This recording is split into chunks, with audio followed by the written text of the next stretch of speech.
Cassidy Quinn, and this is Mentally Together. Because whether you can see it on the surface or not, we are all just trying to keep ourselves mentally together. And no matter what our brains are experiencing, we're not alone, we're together.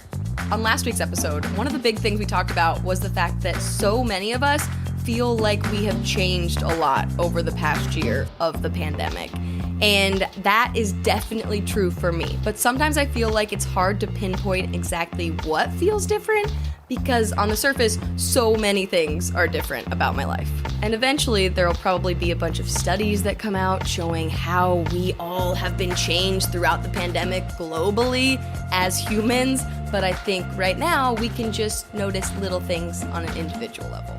I had a funny moment the other day when I noticed that my brain had actually changed. I went up to Seattle to visit my parents and their dogs. They have 2 Cavalier King Charles Spaniels. I now have a 70-pound rescue puppy named Summit. He's a Husky Malamute mix, and when I first met him, I thought he was ginormous. Now I know he's still the same size, but in my brain, he's like a medium dog because I've just been hanging out with him all the time. Then I go up to Seattle, and Summit meets the 2 Cavaliers that are like 20 or 25 pounds, Tuck and Mateo. And when I saw all 3 dogs hanging out together for the first time, it wasn't that Summit suddenly looked ginormous in comparison to the little dogs. It was that the little dogs somehow looked tiny to me, like smaller than they have ever looked. They seemed like they had shrunk, I swear. And I know that they have not shrunk. And I know that Summit has not shrunk. He's probably gotten bigger since we got him 2 months ago.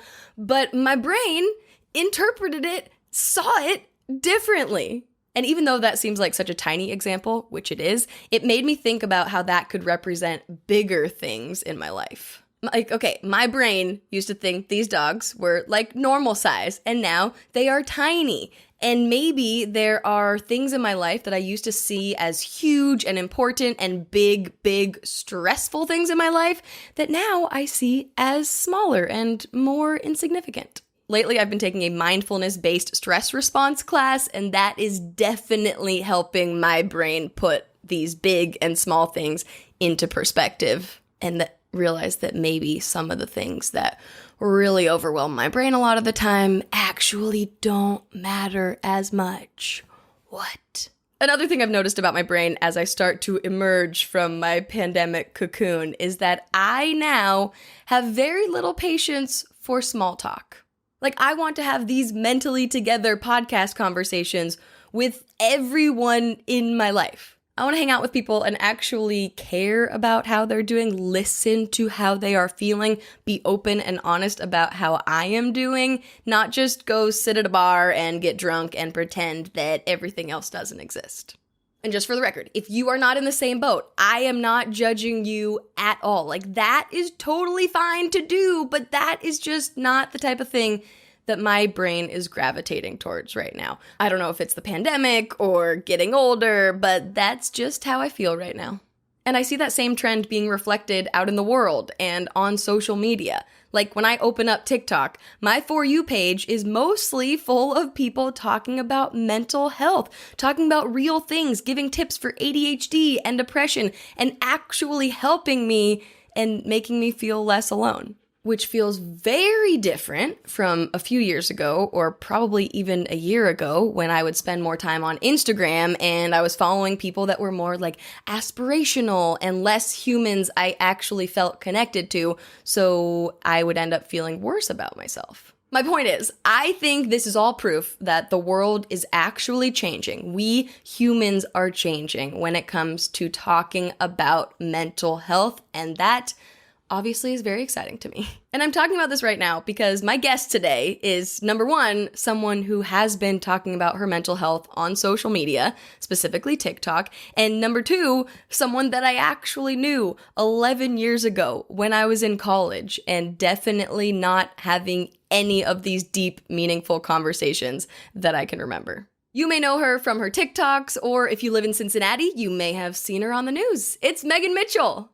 Meghan is a news anchor at WLWT in Cincinnati, and when she's not on TV, she's making TikToks to over 1.4 4 million followers. But back in 2010, Meghan and I were both at Emerson College, hosting a show together on the Emerson Channel.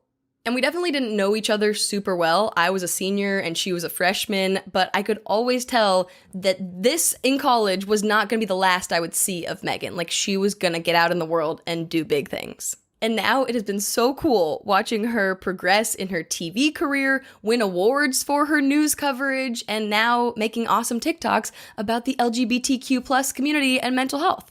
But part of me wishes I could go back to my college days and have some more of these meaningful conversations with people like Meghan.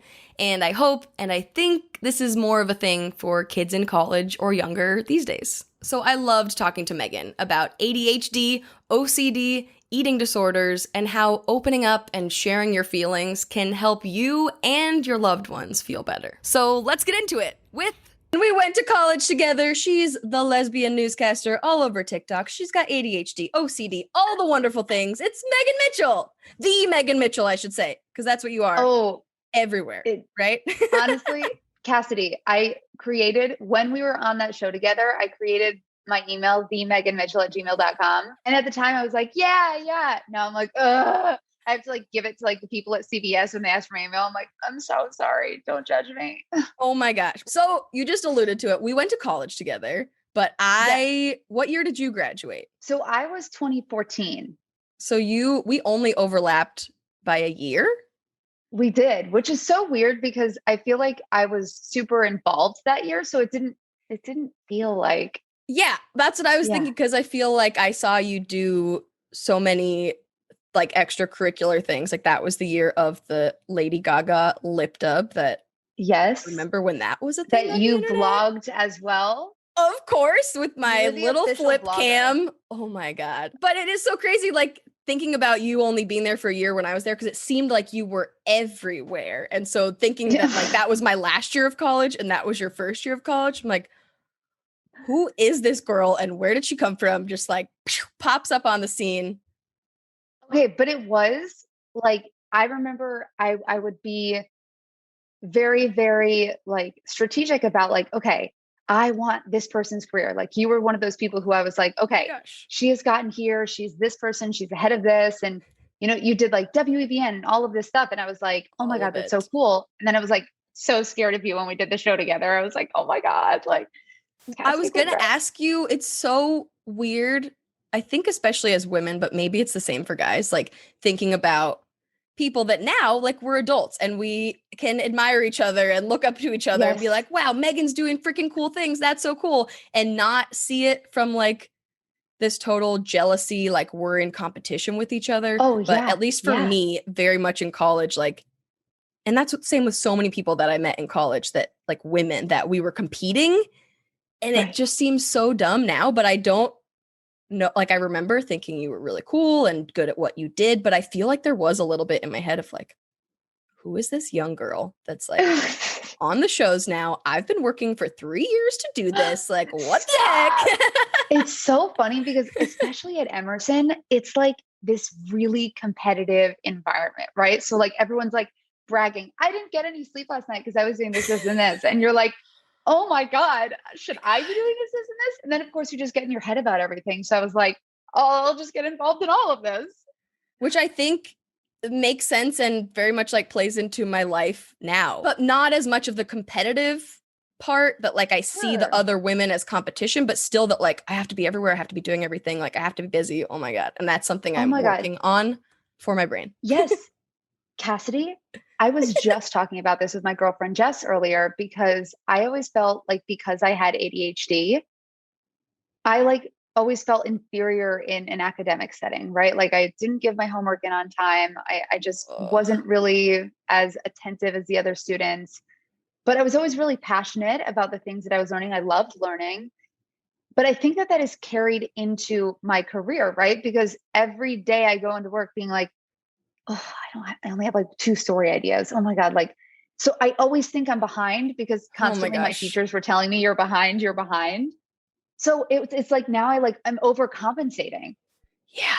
Oh yeah. Overcompensating for sure. Yeah. Help. ADHD in a nutshell. So I'm curious, before we get into all of that, Yeah. if you remember, like, how was your mental health in college? Because obviously we talked to each other like on a professional level, which is so funny to say that like about college time, but like we did work together. Like we hosted a Yes. show together. I feel like people joked like, "Oh, it's Cassidy's little sister." I'm like, "Well, she's doing the same things as me, so like not a little Yeah. sister, just my co-host, but who's taking my job." Just kidding. But We should add, you were like the host of the show and I did like the little event segment. oh yeah, So I don't even I was remember. like, oh yeah, yeah. I remember everything that I'm not supposed to remember. Cool. Right. Yeah, exactly. Everything I need to remember is gone. Meh.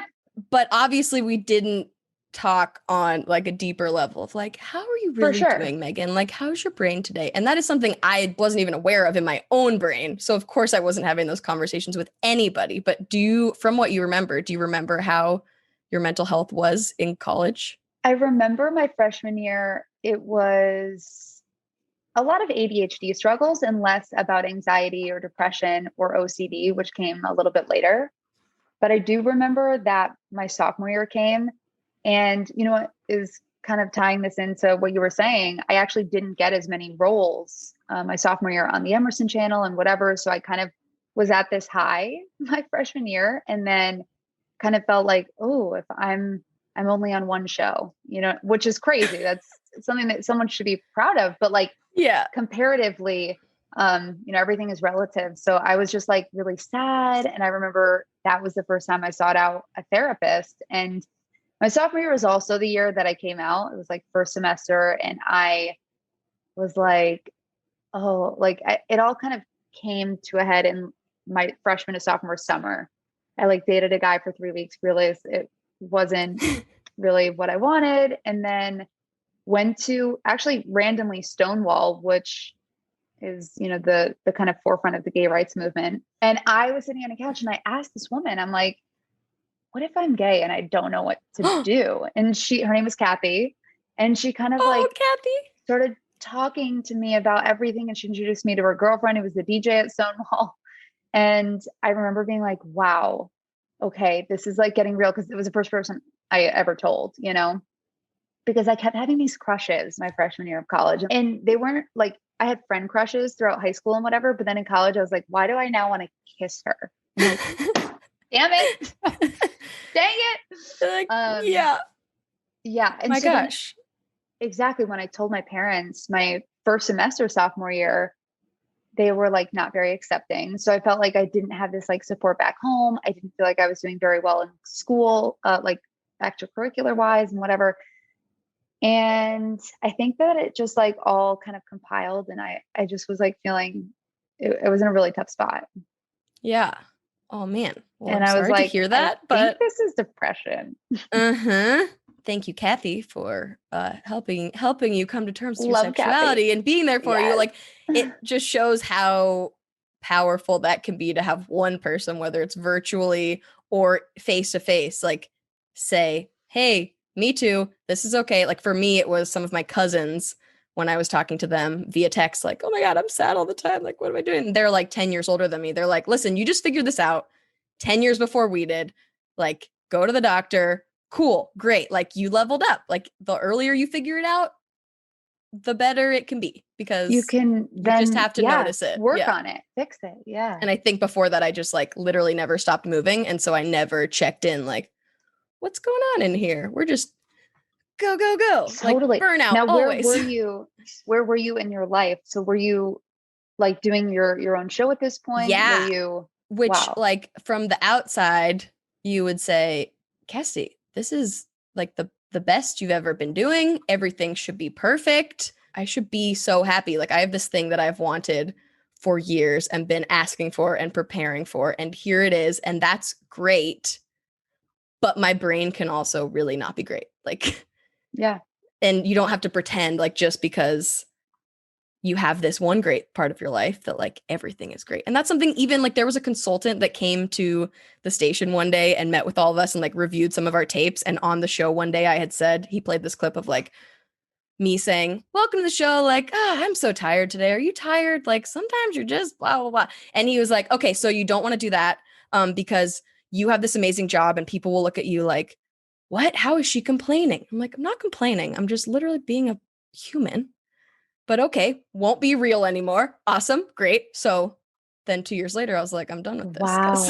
Yeah. Yeah. You know what? That's so interesting, especially when you look at like the way that people are engaging with TikToks and new media Yeah. and the way that we engage with this old media or television, because I am allowed to be so much more vulnerable on TikTok, YouTube, same thing. And I think what's really powerful about that, especially with the way that like Gen Z has kind of take that as their own and kind of ran with it, is the fact that it allows people to relate to you, because this generation, we're not looking at someone for the perfect life at this point. We're just looking for someone to relate to. Yeah. But TikTok, yeah, because like I'll post things on TikTok and then I'm like, I don't want to post that on the other platforms because I don't want everybody to know that. But like TikTok's just safe little bubble. It's such a safe little bubble. Speaking of TikTok, holy crap, Meghan Mitchell on TikTok, 1.4 million followers. Yeah. What? The whole thing is bizarre. It's been like the weirdest thing to come out of this pandemic. Because has it literally been the pandemic? Like Exactly. It was like June last year. And I was with my brother, and he was 18 at the time, and he had just graduated. And, you know, like everyone during the pandemic, those first few months were like, let's try out TikTok, whatever. And so, of course, it kind of panders to what you watch. So I ended up quickly viewing a bunch of LGBTQ TikToks. And I would TikTok see the sees trends. into your soul. Exactly. And so I would see all the trends that they would do. And I kind of got the vibe of it pretty quickly. Like, same with YouTube. Like, you know, that there is like a certain je ne sais quoi. Like, there's a certain like thing that people watch and thing that people are interested in. And it's vulnerability. It's, you know, just story times, it's things like that. So my brother was like, oh, do these dances with me. So I learned these dances.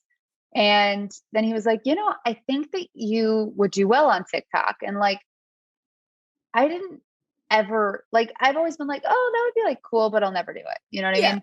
And so then I just like I posted my first one, which was, you know, there's like this inside joke on TikTok that's, do you listen to Girl in Red? And that means, are you a lesbian? If you say, do you like listen to Sweater Weather? That means, are you bi? Oh. Because like the songs and the artists kind of pertain to each. Yeah, they indicate a certain thing. So I wrote on, I did like a little video of me getting suited up at the anchor desk or whatever, and was just like, when you're professional, but you want to show you listen to Girl in Red. And so like and that was the first thing that blew up. And from there, it was like just LGBTQ content, which I really realized is just like people just looking for relatability. You know, a lot of the people are in their teens and they don't have that relatability, you know? And I think, you know, you will get this more than most people, but it is one thing to have like Hollywood and New York, like be these representative places for LGBTQ people, for Black people, for whatever, for mental health stigmas. But like, it's also nice to have someone in your own community where your parents live, like, because you're looking for support from your parents at the end of the day, and your family and the people that you love and are closest to. And so I think that they were like, wow, this girl, I can relate to her because I also live in Ohio. Yeah, I know. Cause like you're in Cincinnati, which Random. is not, I don't think a lot of people in my TikTok feed are in Cincinnati, or people that I like. I have no idea who I know that lives in Cincinnati. Probably other people besides you. Maybe not. Probably. But yeah, you can connect to the people that are there, and you're a news anchor, which I think obviously people sometimes have a very hard time relating to and thinking like, you're a talking head, my least favorite words ever. And you're the media. Bleh. And but then you're over on TikTok being like, I'm wearing pantsuits. I don't care about wearing like the anchor dress. And I am just being myself. I've got my undercut here, got my sneakers on under the desk. Like, I'm just like you. Cool. Watch the news. Great. I did notice, speaking of TikTok, that you haven't posted on there like in a month. Is that and you also don't have to answer this, but like, is that an intentional, like, I'm taking a break from some social media, or like, I don't want to do this anymore, or It is many things. I think at first I didn't even know I was going to like take a break, but then I like stopped posting 1 week and I was like, I need a break. Like I have been going and going. And then I think the other part about it was just like, I just didn't feel inspiration. Like I didn't want to like force anything because I think, and I don't know if I agree with this. There is this notion in content creation that you have to be consistent. And I get that. I do get that. As a person with ADHD, yeah. that's difficult. But also, I just was like, and perhaps I'm justifying my own ADHD laziness, but I'm like, I just, if it's just like randomly pooping out content, like, no, Oh my God, pooping out is, yeah, that, poop it. Yes. that's what it is sometimes. And I think Exactly. that's And so so, important to say, because like, when I've had people before I was on TikTok were like, okay, you need to be on TikTok and that's where you're going to find followers. Like I've gotten so many Instagram followers from that and people buy my products from that. And so that's where you need to be. You need to post every single day, blah, blah, blah. And so sometimes I'll get in a mode where I'm like, okay, I'm going to post every day on TikTok. And then after 5 days, I'm like, I have nothing to say. And now I I'm know. just checking Now to see you if have anyone grown on watched it TikTok and as like, well. a little bit. We are there. I made a little song about Adderall one day, and that has like 500,000 views. Cassidy, you I'm don't like, even where did these people understand. come from?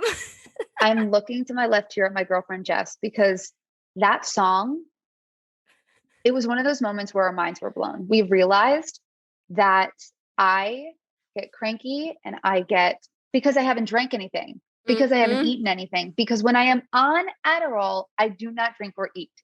Now, I would be like, oh, cool. Like, I guess, I'll just eat more tomorrow because that's usually how it goes. I'm hungrier the next day if I don't take it. And now I'm like, no, you're eating. You're Yeah. eating and drinking water on Adderall because Cassidy Quinn made a song about it and because it's true. And it literally, it had blown my mind. I now Oh am my like gosh. much more tolerable on Adderall because I'm not starving. Uh-huh. Hence my water Anyway, glass over here. Cause like sometimes I'll do the podcast and I don't have any water over here. And then like in an hour into it, I'm like, why do I feel crazy? Cause you are on Adderall and you haven't drank any water in an hour and you are going crazy.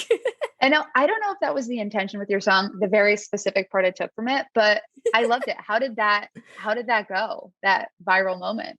Why did you want to post it? I just make songs up to remind myself to do things, or sometimes to remember what I'm doing in the moment. Like, we're making lunch, we're making lunch, we're making lunch, we're gonna make lunch, we're gonna make lunch. Yeah, you're gonna make lunch and it's gonna be great. Or like, just got a dog a couple weeks ago, we'll be like, we're gonna go to the bathroom. Like, I'll just make up songs and they usually just, I don't know why I just did that for you. But like, Oh, Cassidy, this is amazing. This is brilliant.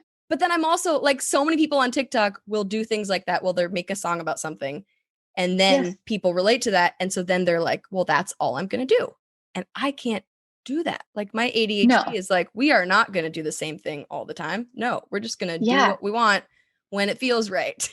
Well, that's the thing is, I've actually had a few creators reach out because in the last like couple weeks, I did post this Instagram post about, the fact that I wasn't posting on TikTok. And I was just like, yeah, I feel like it builds up in my head. Like, oh, it's been now 3 weeks that I haven't posted. Like, ugh, like it has to be a perfect TikTok if I Yes. do post Yeah. now. Uh-huh. And so it just kept like getting bigger and bigger. And then finally I was like, you know what? Like, Megan, just be vulnerable with your audience. Cause at first I was like, oh, like it's this reason. And I had breaking news. But then I was like, no, like I need to be real about what is happening because like Mhm. that's life. Like you Cool. have to do the same Yes. thing all the So time. then, yes. Okay. So then I had random content creators who had reached out to me and I had not started creating content on the internet legitimately since like the start of TikTok last June. So they were like, hey, we have just this theory that's just like, you post what you want to post when you want to post it, like whatever.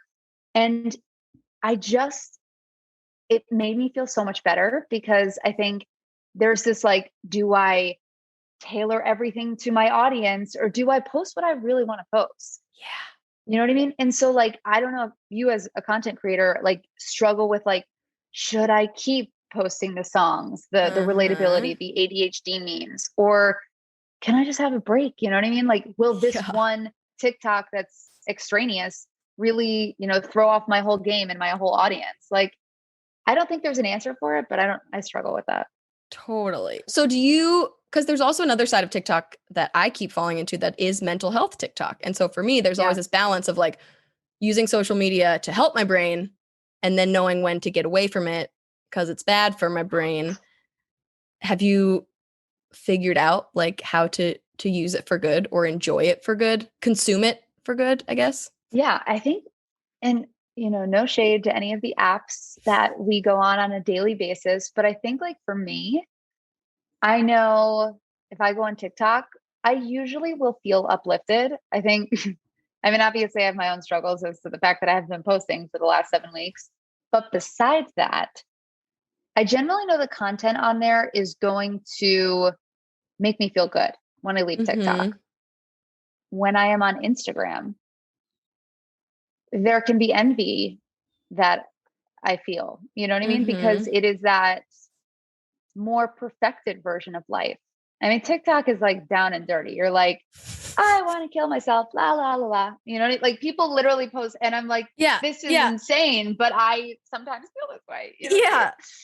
And so I think what's interesting is like the app that I choose to go on, like I just have to like be aware of what I'm getting into. So like when I'm on Instagram, I just like you kind of have to like, do I do this all the time? No. But should I? Yes. I'll be on Instagram and I'll just have to like remind myself, check in with myself, like, hey, you saw your friends that all live in LA. All of our Emerson friends live in LA. They're Uh-huh. all hanging out. Like, of course they weren't gonna invite me. I live in Ohio. But yet they're so But I here and it's like, feel I excluded. wish. Yeah. Yeah. Like FOMO what? is real. Yeah. Yeah. And like So I most feel of like me that's doesn't an want to issue. be invited to any parties right now. Like even if Oh, like I'm fully vaccinated, but I still don't really like want to go hang out with a lot of people right now, but I still I'm very feel comfortable right upset here. if I am not invited. Correct. I want to have the Correct. chance to say I have a dog and I have to go home. Yeah. You have that opportunity. I love it. It's finally I love it. happened. I'm like, this is the best Yes. excuse. So, you've mentioned ADHD, OCD. You were diagnosed with ADHD pretty young, right? Yeah, it was like fourth grade. And I think my fourth grade teacher was like, please help me. She's crazy. No, I'm kidding. But she did, I think that there were a lot of flags. And I ended up going to this room in like, the portable wing of the school. And this teacher kept bringing me there. And I didn't know what was going on. You know what I mean?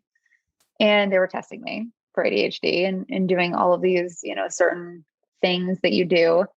And yeah, it ended up I had ADHD. And then from then on, it was like, okay, how are we going to treat this? So for a few years, they didn't put me on medication because, I don't think my parents were against it at all, but I think that they were like, oh, can we just treat this with different school plans? I know that there are different systems that teachers and your counselors come together and really focus on what can help you best.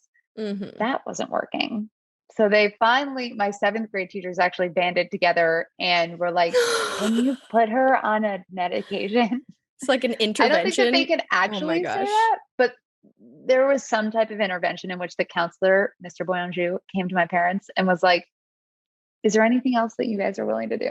Oh my And then finally gosh. they were like, okay, yeah, like they don't have a problem with it, whatever.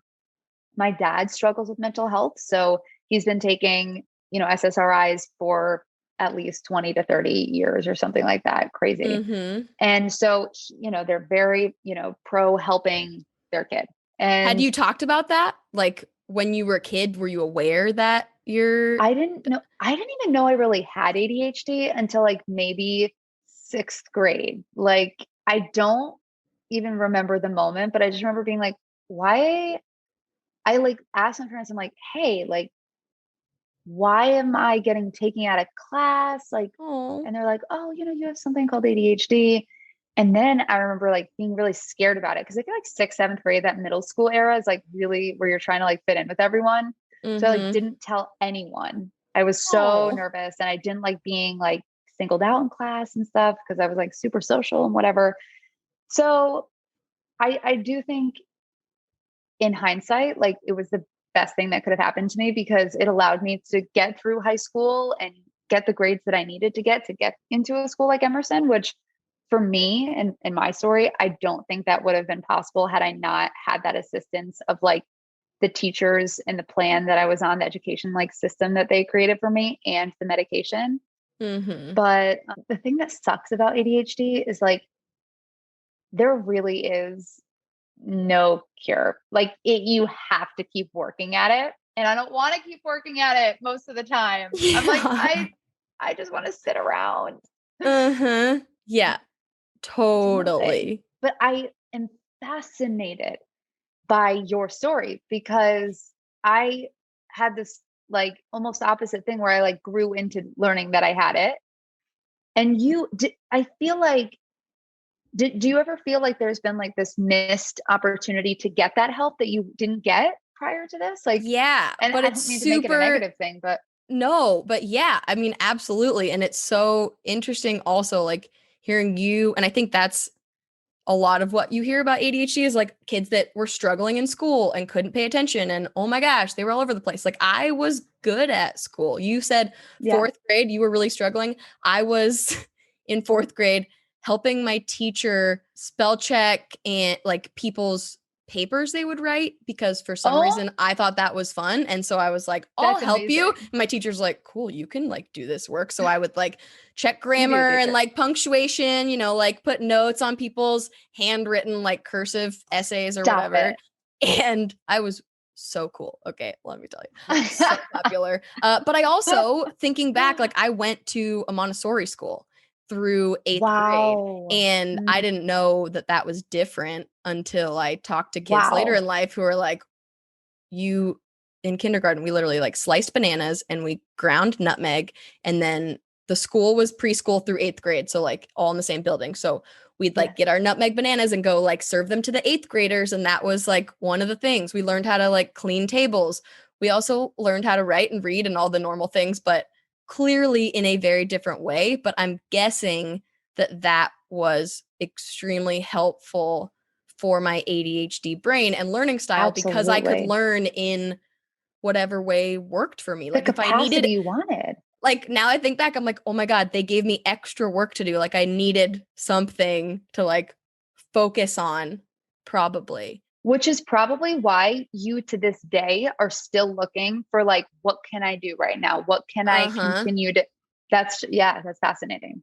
Yeah. And then like when I got to high school, the classes that required me needing to like absorb a lot of information, like history class, hated it. I would have like probably panic attacks looking back at it, like the night Yeah. before a history test because I knew nothing and I had studied my butt off and like taken all the notes in the world and done all the readings, but I couldn't remember Good. all the dates Mhm. and the blah blah blah and the people and the everything. To this day I'm like, I don't know anything about history and Yeah. my brain just didn't like As let long it as you sink got the in. gist of it. Yeah, Yeah. exactly. But like my mom let me call in sick for like history tests sometimes because I'd be so freaked out and like I'd take them the next day, but it would just like give me a day to like chill out, study Yeah. some more, and we get there. But so now Absolutely. it makes a lot of sense. Like reading comprehension was always the part of the SAT that I struggled with. Like, Me so yeah, I too. feel like maybe there was something missed, which then is weird when you talk to your parents about being diagnosed with ADHD because they're like,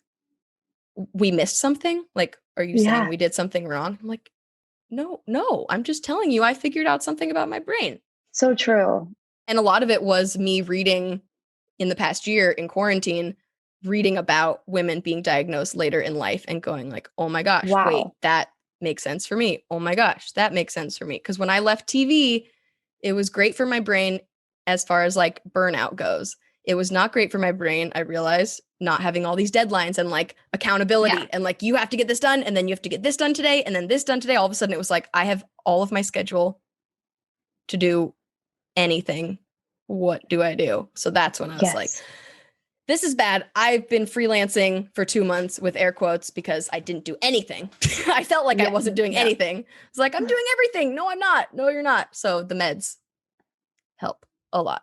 Absolutely. Absolutely. And do you mind sharing what you're on or? Adderall, or like the Okay. generic, it says, Same. the bottle says like amphetamine salts, and it Oh, yes. is terrifying. It's When they so gave it to me, crazy. I was like, wait, what did you give? Is this Adderall? Is this what? Yeah. Yeah. Like methamphetamine. No. Yeah. But like it is crazy. I actually just got on Adderall this year because the health insurance that I'm on, it was literally gonna cost me like $237 for a bottle of what I had been taking for forever, which was Vyvanse. And I'm like, no. And then my doctor was like, oh, would you be willing to try Adderall? I'm like, actual Adderall. Oh my God. Like, Because like this is I crazy. was not a kid that ever took Adderall in college. Like, No, I mean, I always had to, but yeah. right. But like not for like, I'm going to stay up and study all night. Yeah, let's take Adderall. Crazy. But like, Yeah. I know that's a thing. And so then when you say Adderall now as an adult, for me, it's like, what are you doing? Like, do you need that? What are you? I'm like, I'm prescribed. Like, yes, I need it. And no, you can't have any. No. Are you a coffee drinker or more of a tea person? And what do you like to mix into your caffeinated beverage of choice? Personally, this past year, I've gotten really into oat milk. At one point in the pandemic, I was even making my own, but that didn't really last very long. It did require some effort, and honestly, some mornings, even just making coffee seems like a lot of effort. And that's where Rise Brewing Company comes in. They make nitro cold brew coffee and sell it in cans by itself or mixed as an oat milk latte, an oat milk mocha, and they do tea too, like an oat milk London fog. Or you can just buy their oat milk by itself. Have I said oat milk enough times in the last minute? The point is, Rise provides energy for good people to do good things, and I think their coffee is really good. And their oat milk, obviously. To get some Rise for yourself, click the link in the show notes. It lets Rise know we sent you and helps support our show. I love plants. You probably already knew that. But as of just a couple of years ago, I was convinced I would forever be a plant killer. That is until I met the Plant Doctors. They're two women, Chelsea and Skylar, in Portland, who love helping people and businesses figure out how to care for their plants. And they sell cute plants and adorable plant pots, too. They have brought lots of green beauty into my house. And they just launched something super fun. A plant club.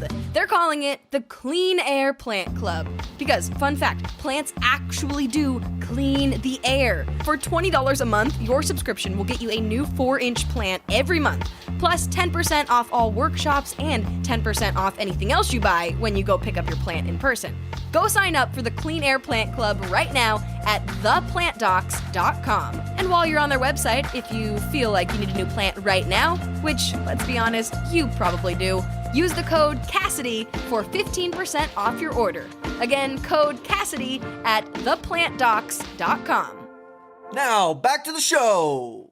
So then when did the OCD pop up as like, oh, this is something that maybe I have as well? Absolutely. This was scary because this was like, I didn't have the signs my entire life and I didn't grow into just having OCD. It was like, because I will say OCD is one that you hear about kind of all the time, but Right. only as like joking. Like I remember my college roommate freshman year would be like, oh, I'm so OCD. Like, please don't mess with my DVDs. They have to be in that order. But like, and maybe she actually does have OCD. If she does, cool. Thank you for sharing that with me. At the time, I thought it was just like a joke, right? And that's what people say. Like, I'm OCD. I have to clean my house. I'm OCD. Blah, blah, blah.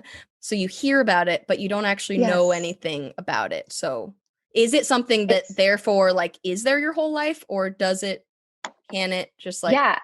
Okay. So first of all, I wish I had that version of whatever OCD or whatever that is that they had, because if I could make sure everything in my house was always put together or at my desk at work, as we've talked about, that would be amazing.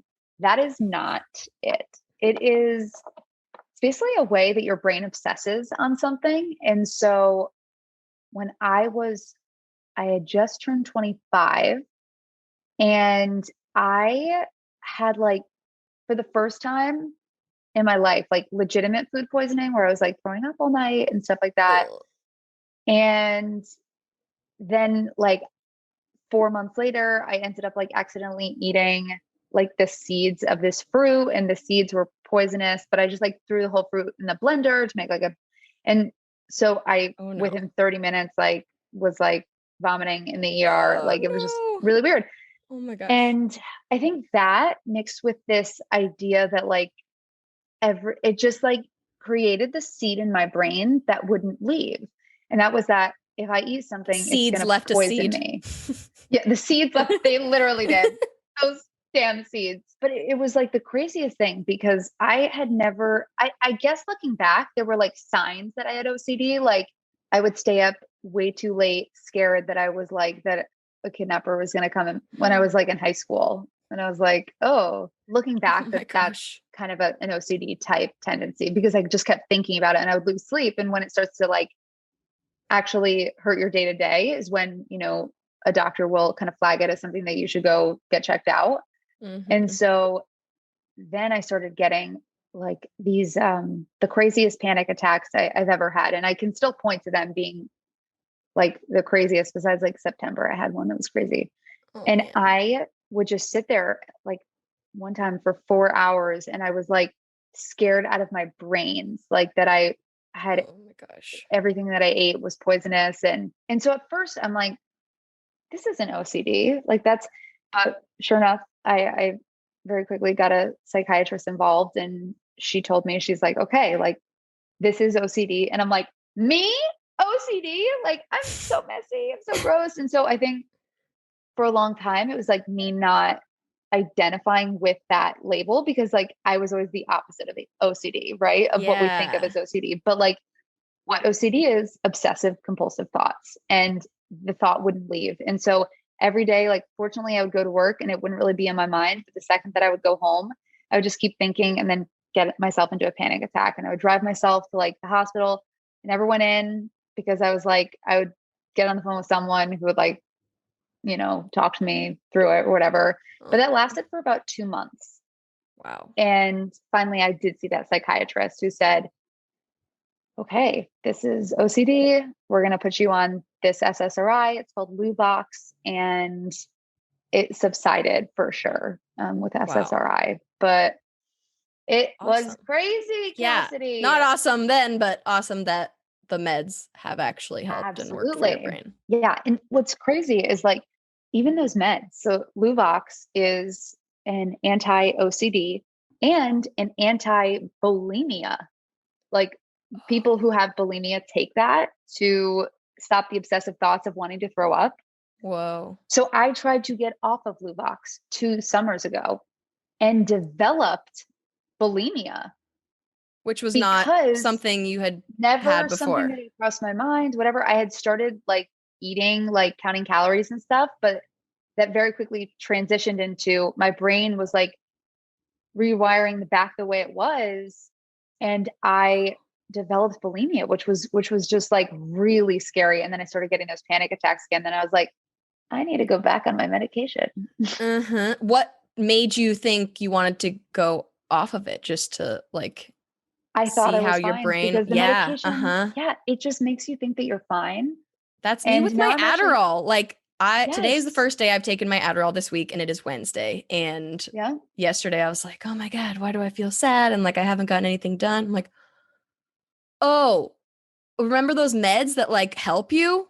Yeah, you didn't take them. But like, it's easier for me to make sure I'm taking my antidepressant, my Lexapro, also the generic one. Lexapro. Yeah. Hey, I switched from Luvox. Now I'm on Lexapro. Oh, sweet. Yeah. Awesome. Yeah. It's a great club to be in. Love it. But that one, like if I don't take it for a couple of days, I'll feel like shit because you have like the withdrawal symptoms. Adderall, no, like it just doesn't do it. You don't have whatever the feeling Adderall gives you and the help, but it doesn't make you don't have a withdrawal from Adderall if I don't take it tomorrow. So then I'll be like, oh, it's okay if I like skip a few days, which on the weekends I usually do. But like if I'm working, I can't function very well if I don't take it. And I forget that when I'm like, I'm doing fine. So yes. Oh yeah. It's so true. On Friday, I didn't take my Adderall and I was literally sitting like at my desk at work and I'm like, I need to do something.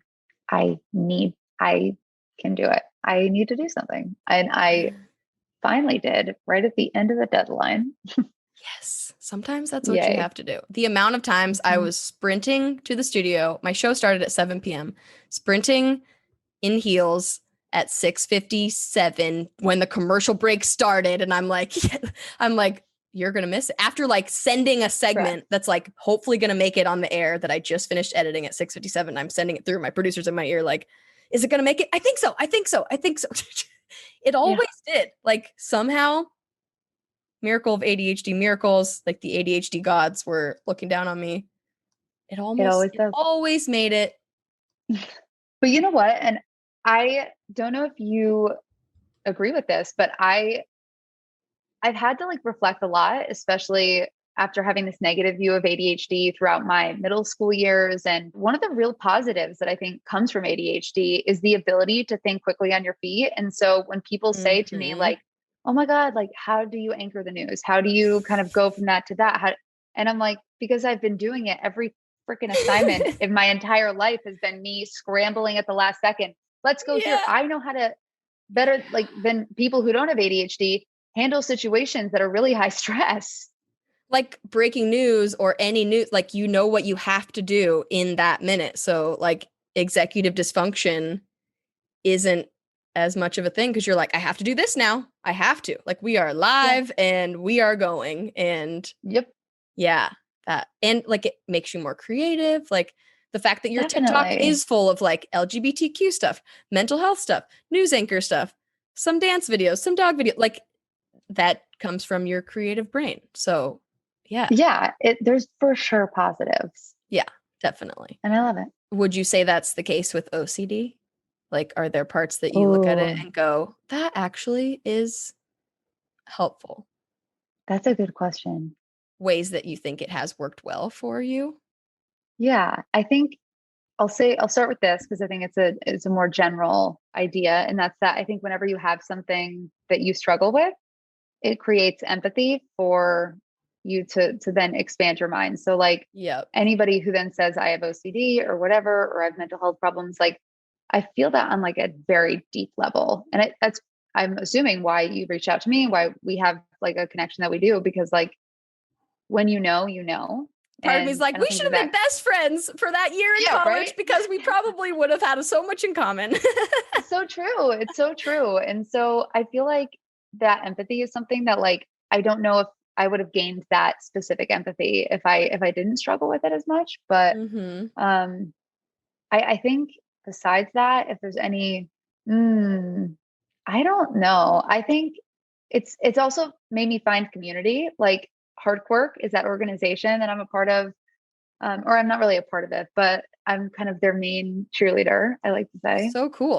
Yeah, I watched the live stream you did with them, and that was really like the first exposure to what it's like having OCD that I have ever heard. And you know what is nice is like, I love the fact that like the mental health community is all there for each other. So like that is something that you don't struggle with, but like you are so much more willing to engage because you know the struggles that you've gone through, with panic attacks, with anxiety, with depression, you know? Totally. I mean, even like some of the things you said on that live stream, I was connecting with and going like, wait, okay, like where is the line between ADHD and OCD? Because like, where is the line between hyper focusing on something and obsessing over it? Like, they say that a lot of people that have ADHD have OCD.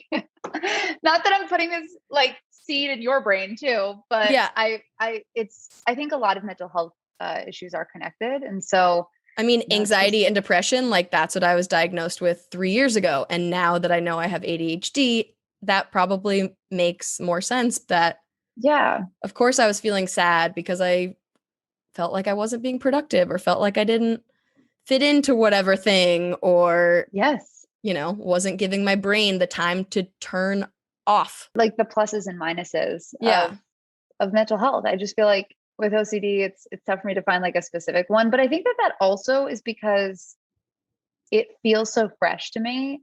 I still feel like my medication, the Lexapro was actually even better than the Luvox. Like I've been loving Lexapro so much. That's so crazy that different diagnoses can use the same medication and it works. And that blows my mind. crazy. It's crazy. SSRIs are a godsend. And you know what? I'll also say this, like, I think we are connecting on this level. My dad also struggles with OCD and with anxiety and depression.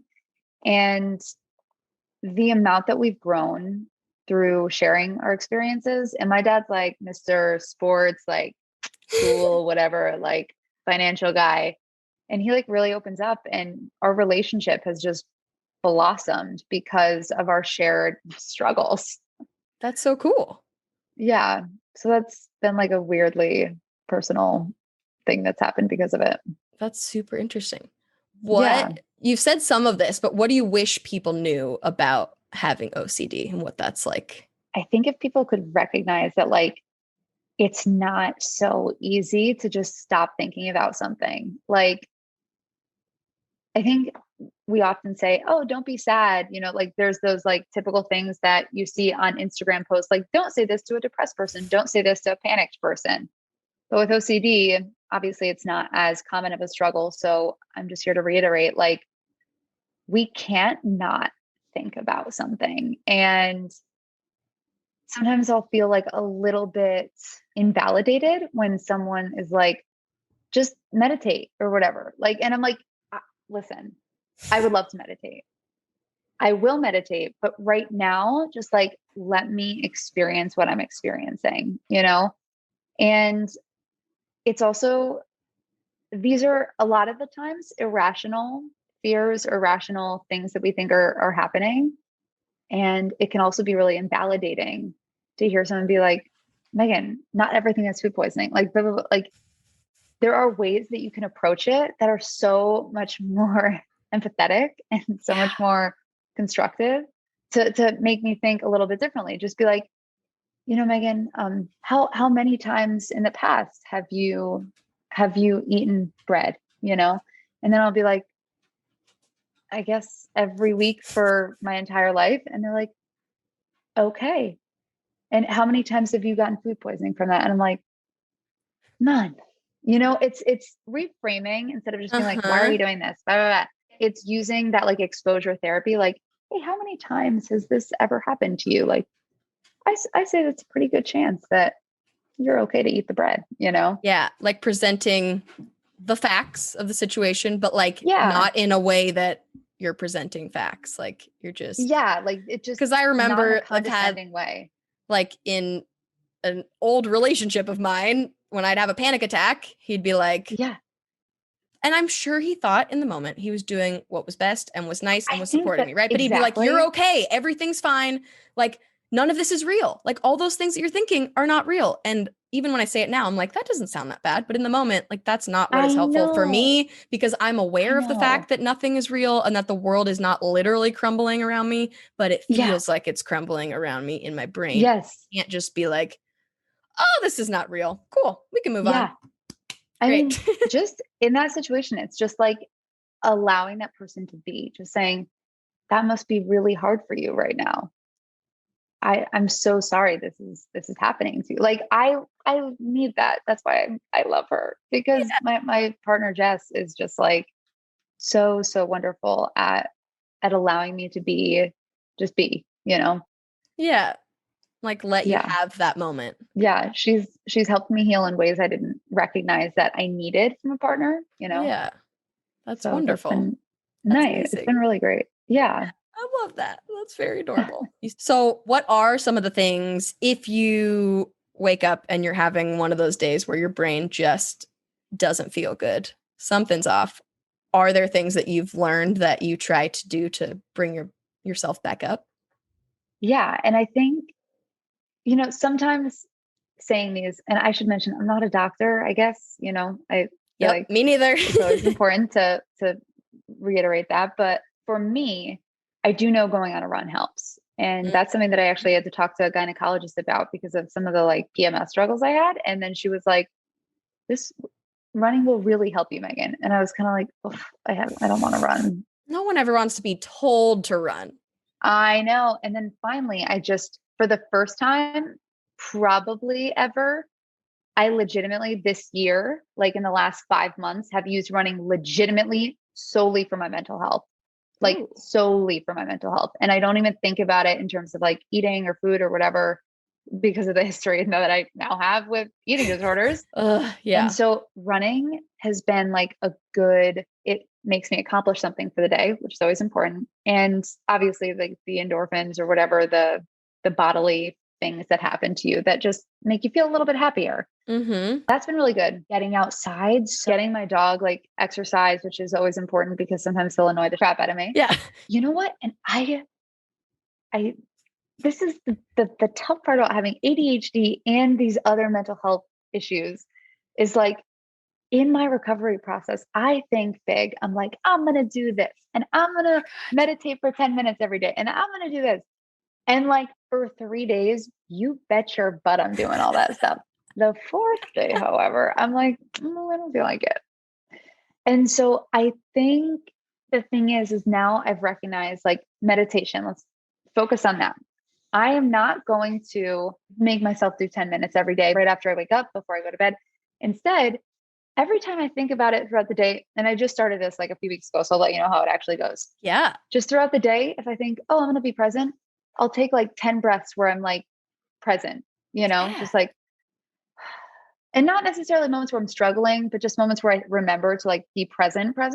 You're being mindful. What you said about like saying you need to build a new habit and just saying you're going 0 to 100, like that is me. I didn't start meditating until it's also the accountability too, though, because I said I'm going to make a video for my YouTube channel of meditating every day for a month and see what happens. And so all of a sudden I missed a couple days on the weekends, but like, okay, I said I was going to do it. But at the same time, after that 30 days, it's like, yeah, this is great. And then eventually it wore off. Like the accountability was gone because I'm like, well, now I'm not making a video about it. So now it's boring. Oh my God. My current therapist always says that ADHD people need systems. We need to create systems for ourselves, hold us accountable. And so like, whatever that system looks like to you.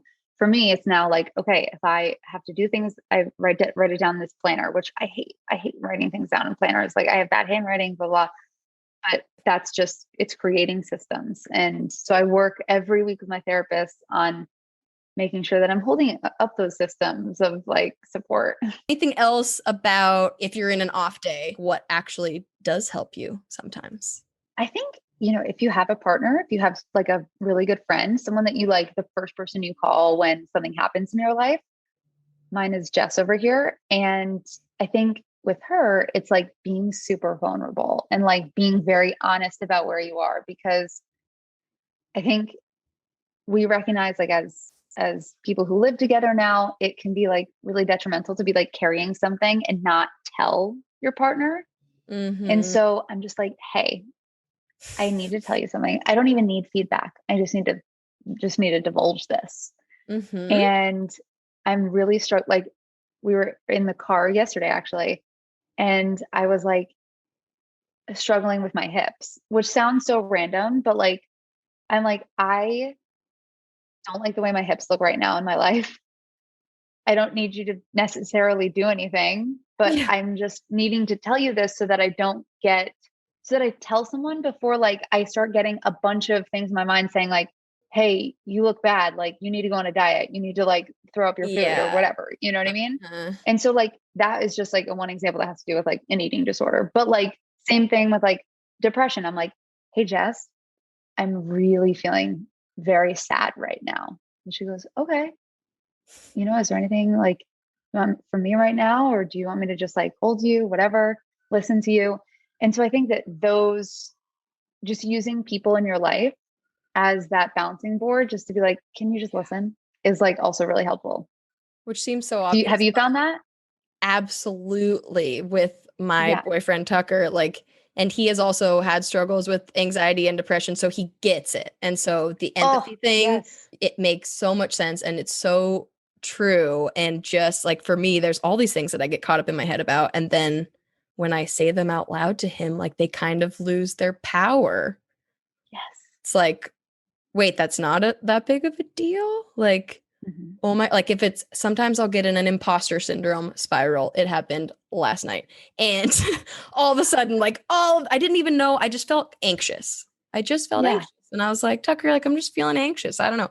10 minutes later, I'm like sobbing and just saying literally every concern of my whole life. And oh my gosh, everything is crumbling. Oh, Cassidy. And honestly, like, we didn't come up with a solution, but it No. was like, he just said that it was okay. And he was like, do you want a hug? And honestly, in the moment, I was like, no, I need to do some work or I'm going to not feel better about this. Like, and so I did some more work, and then we like stopped and made dinner, and I like went and took a shower, put some fun music on, like danced in the shower, pretended nothing else existed in the world. And then like, of course, all the issues are still there in my brain, but they went down a little. They like stopped yelling as loud. That's a perfect way to put it. That's exactly it. And maybe tomorrow they'll yell at me again, but like today they went back down. Okay. Yeah, absolutely. And you know what? I should say, for anybody who might not feel like you have someone in your life, but more specifically, someone who can appropriately address those mental health issues, like they've struggled with them themselves, or they're like, if you have someone toxic in your life that like isn't going to address that, I mean, that is where therapy comes in. So if you have the means, really try to look up therapists in your area, which Cassidy and I were just struggling with, finding a therapist is a whole job in itself. Yeah. But there are definitely so many solutions to making sure that you're feeling heard. Yeah. I have my first therapy appointment in a little bit. Like, I love this for you. Has been useful for you? Yeah. I went into my therapist, the one that I currently have, saying, right now I'm like good with OCD. Lexapro is holding up very well. I need help with ADHD. And so, she gave me like one task a week. So like she said, this is like right at the beginning of the pandemic. She goes, every single day you're going to make your bed. And like my mom would make my bed when I was younger, or whatever. So like I'm used to, and I did it. And then it kind of fell off, but I got back on it. And then it was just like adding little things to that. And like, it didn't have to be like a perfectly made bed, but it looked nice. And it made me think that the place I was living in was conducive to me doing work. I guess. You're the second person that said that making their bed is good for their mental health. I would never be like, everyone needs to make their bed, but it's just that one task that made me have something that held me accountable every day. Like, okay, I made my bed. I did something, check. But like baby steps. Exactly. And then it's just baby steps. And so like, for example, I was having a really hard time coming up with story ideas. And as a journalist, coming up with story ideas is so tough. Like, you want to have a good one. I don't want to have like bad ones where my managers are like, who thought of that? Like, and so she's like, well, Meghan, you need to create a system. And so I said, okay. And I'm kind of bouncing ideas off of her. I'm like, what if it's like a Google Sheets thing where I have like certain neighborhoods that I'm interested in, hang out in a lot, the community liaison, their number and email, the police liaison there, and just give them a call before the start of the week and just say, hey, just checking in. And so now it's like, okay, I'm able to get more story ideas because like I have someone calling me about like an LGBTQ story because I was like, you're on my list. Like, so it's about creating those little systems that like allow you to hold yourself accountable, because we're adults. What? Sometimes I don't know. I play one on the internet sometimes. Yep. Oh my gosh. Yeah, I need to build some systems. Maybe that's what my new therapist will help me with. If you're loving this episode of Mentally Together, you might be curious. What goes on behind the scenes? Which parts of the conversation were left on the cutting room floor?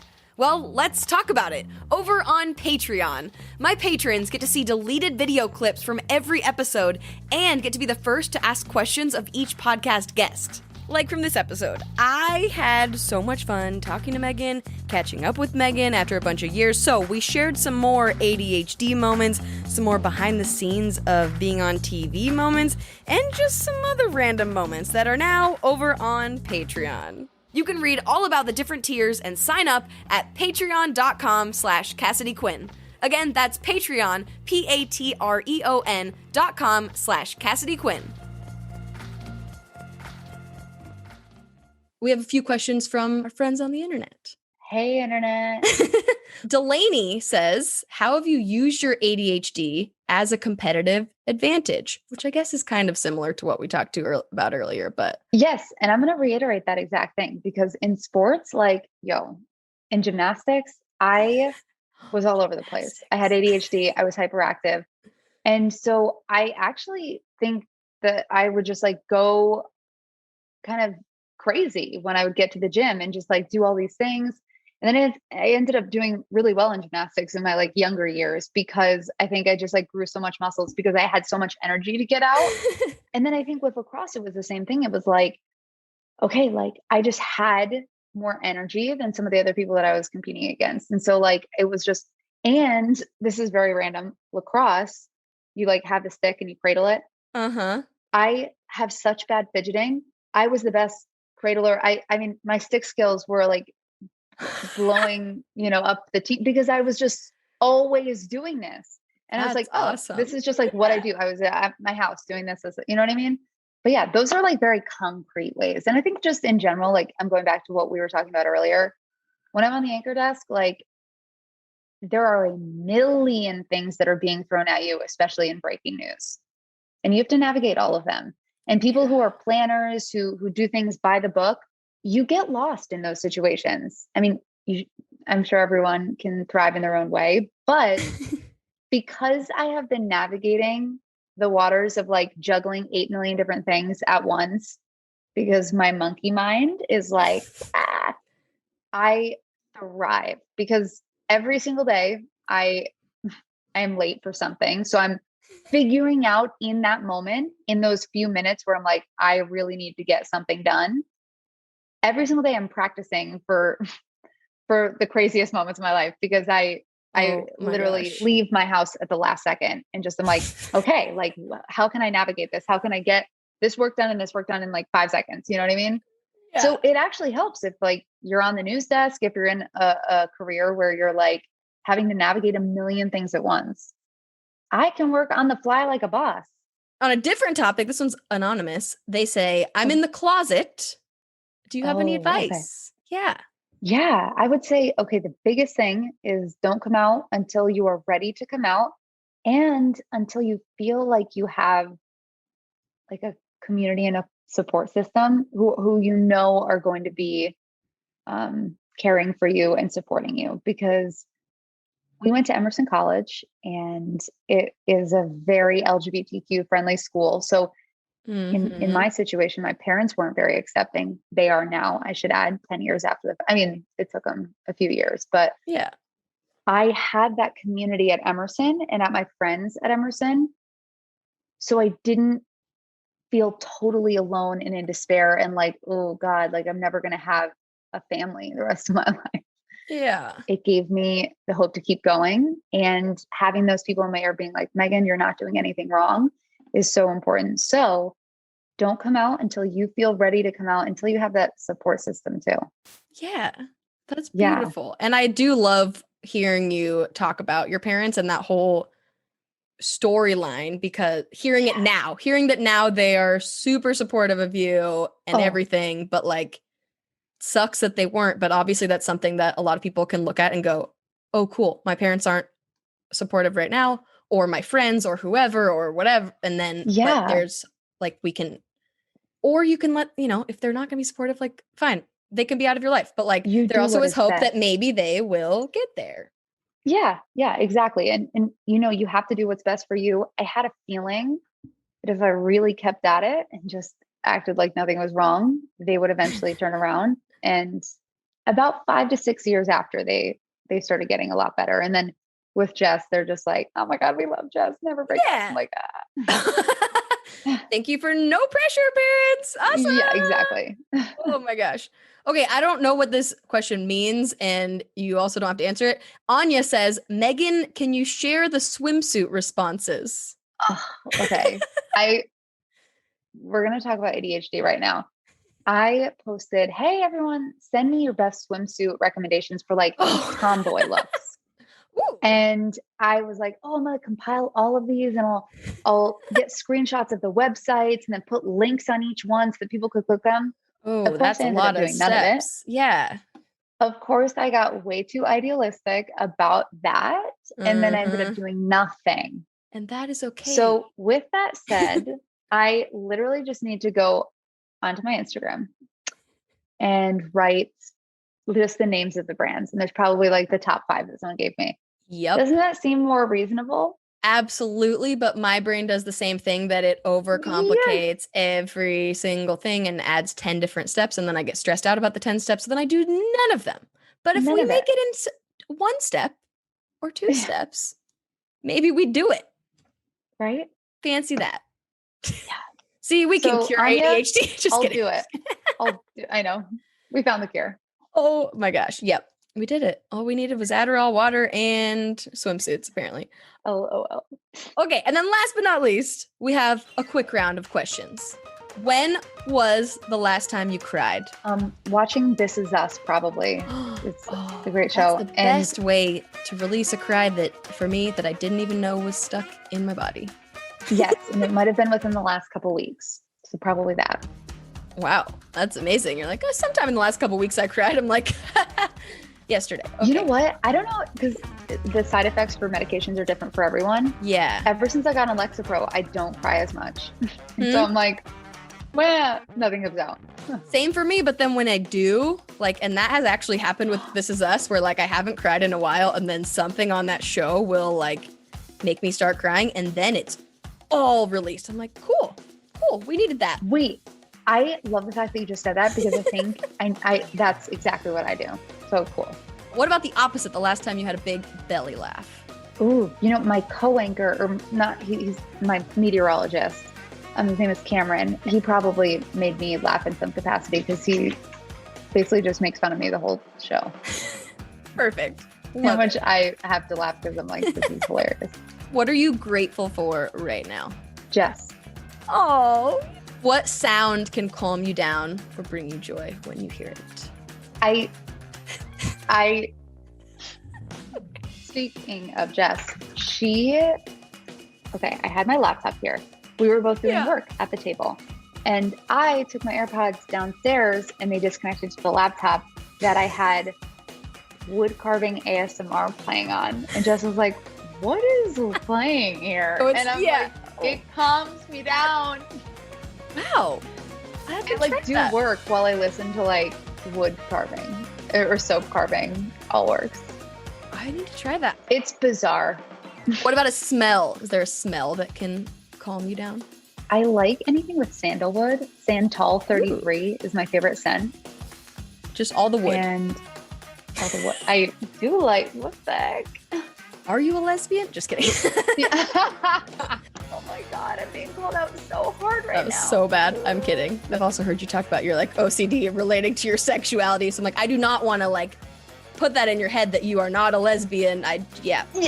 No, I very, very much am. What is the best thing you do for your mental health? I'm going to say for me, and this isn't the solution for everyone, is take medication. For me, it gives me the space that I need to be able to do the rest of the work. Yeah. And I think, as time goes on, that could change. You know what I mean? Medication is different for everyone. And maybe at a different point in my life, I won't need it again, but it gives me the space I need to create changes. Totally. What about the worst thing you do for your mental health that maybe you would like to stop doing? Okay. It's judgment-free zone. I mean, it's procrastinate something. Ooh, yeah. The worst thing I do is just procrastinate in many different capacities. Watch YouTube videos. I'm like such a YouTube person. You know what I mean? Mm-hmm. And like, I'm in very random parts of YouTube right now, but I love it. Can I ask Jess, what's the worst thing I do for my mental health?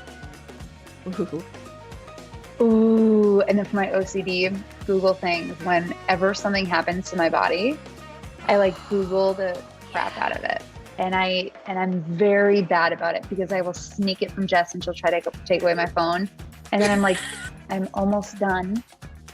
And I will try to sneak it back and just. I've almost found the solution, I swear.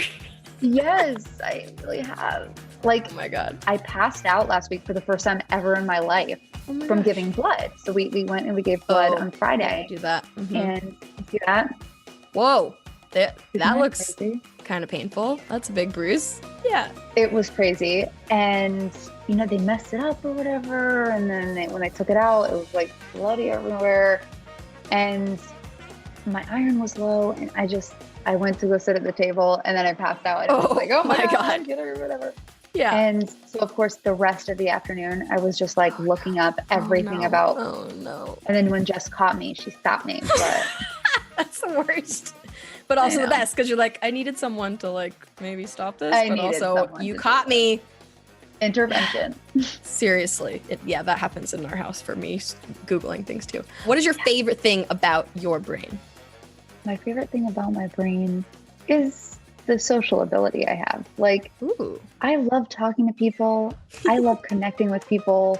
I just feel like it's like just made me like whenever, like, we didn't even talk about this, but some of the times the best medicine for me is like, running, meditation. But like, sometimes it's just like going out when I don't want to go out and not like out. Plus, trust me, I'm on a weekend morning schedule. There's no room for me to go out. Like seeing humans.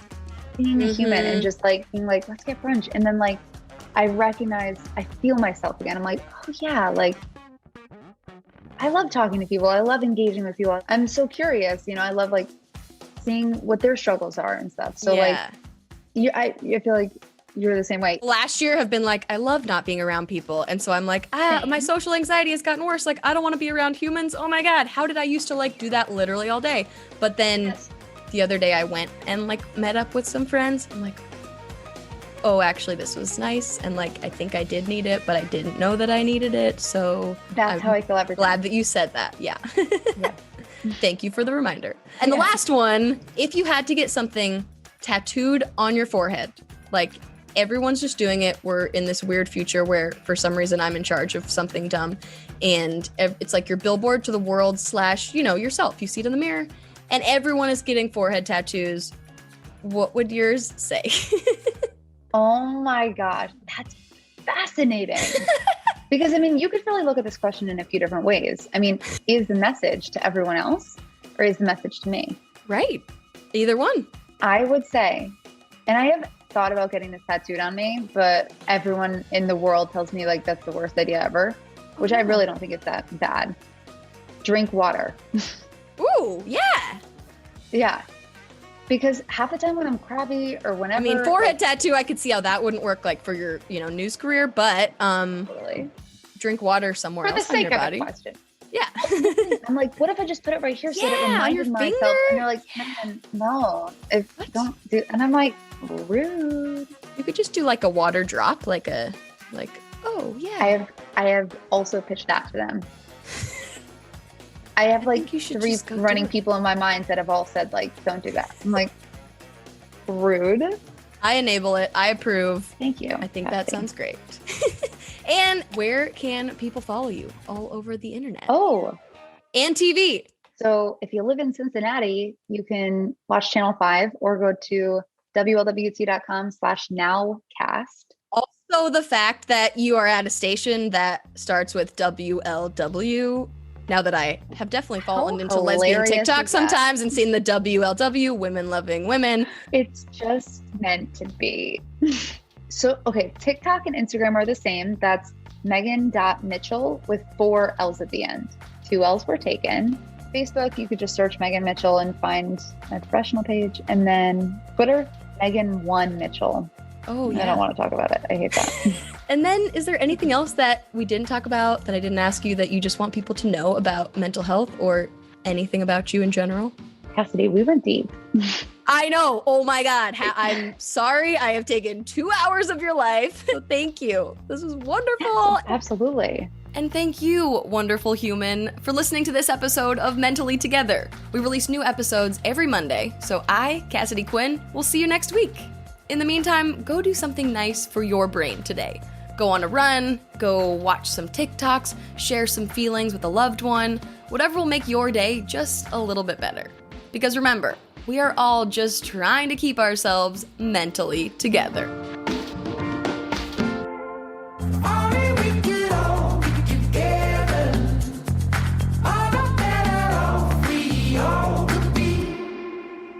Mentally Together is produced, hosted, and edited by Cassidy Quinn in collaboration with Koba FM, a podcast network that is all about community, baby.